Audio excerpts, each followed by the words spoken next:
Good morning. I just learned a few seconds ago that fire officials have set up a second staging area in Palmdale, and they're now updating crews on those numbers. So right now, we know that the fire is 15% contained. Fire officials called the growth potential this morning high, and the biggest challenge today, guys, is going to be the heat, expected to be in the 90s. Take a look at this video from yesterday, the fire burning in the Angeles National Forest just north of Santa Clarita. It's being called the Powerhouse fire. We're told more than 2,500 acres have burned, hundreds of people evacuated in the Green Valley area temporarily, but they've been allowed back in. We're also told some other areas are still under notice. There has been no other evacuations except for the campground on the Elizabeth Lake area. We evacuated the Cottonwood campground, and there was also a church group camp in that area as well. It's been very nerve-wracking. Today's been the worst day. Today's been pretty nerve-wracking and kind of going, what are we going to pack? When are we going to get out? You know, what do you grab first? It's been kind of rough, yeah.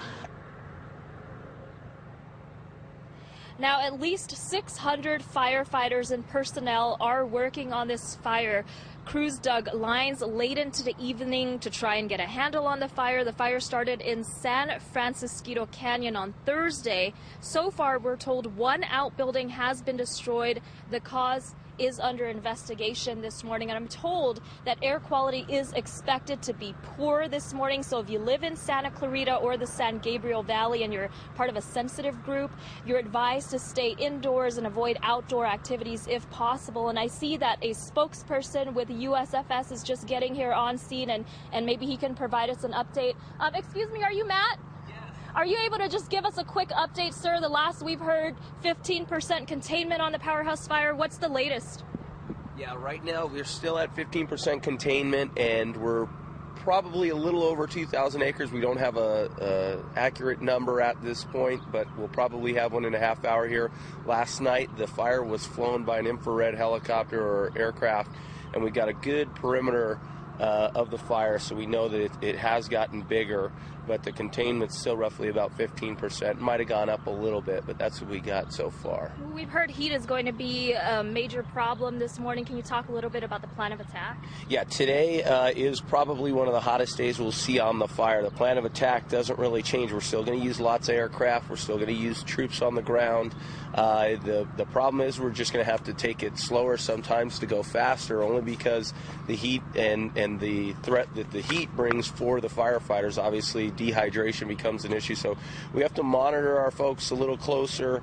We're just going to be able to hit it hard like we have been for the last couple days, but that heat certainly adds another element of complexity for us.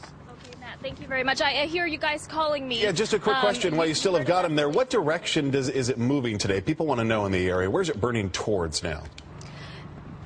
Yeah, which area, Matt, is the fire moving towards right now? Okay, so the area generally that it's moving towards in a northwesterly direction. So you have, there really is no communities directly impacted on the northwest end, but if you had to look at it in general senses, the 5 freeway would be on the way northwest end, and it's heading in that general vicinity, but far off the 5 freeway. It's very, very far, but in that general vicinity, and there's a lot of open space there. There's not a lot of structures out there to the northwest, but that's the general spread for the fire at this point. Any other areas, Matt, under evacuation? We know some of the residents were allowed back in yesterday. What about the other areas? Yeah, the area of the community of Green Valley was evacuated. There are some evacuations on the southwest part of the community. There's 10 or so homes that were evacuated, but there hasn't been any large-scale evacuations. There are some campgrounds in there, Cottonwood Campground.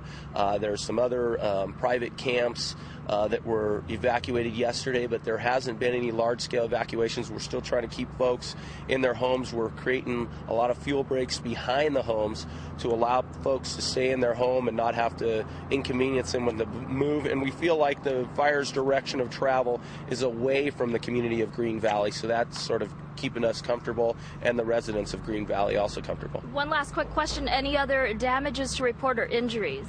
We only have 2 injuries at this point. Both of them have been minor injuries to firefighters. There's no structural damage, so we're doing a good job in keeping the fire away from structures.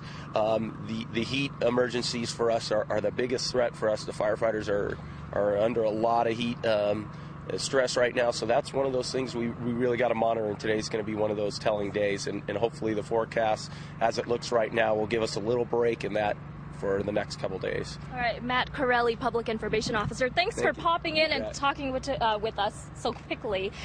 So you guys heard the update there. Again, they just had a briefing, so we're going to stay here and get any new information. Matt is, of course, talking to people at that second staging area and relaying the information to us. So we'll keep you posted on that. For now, live in Acton, Kimberly Cheng, KTLA 5 News. You got to love that Kimberly Cheng. Sees the guy, grab him right on over to the microphone. Nicely done. Thanks, Kimberly. Thanks so much, Kimberly.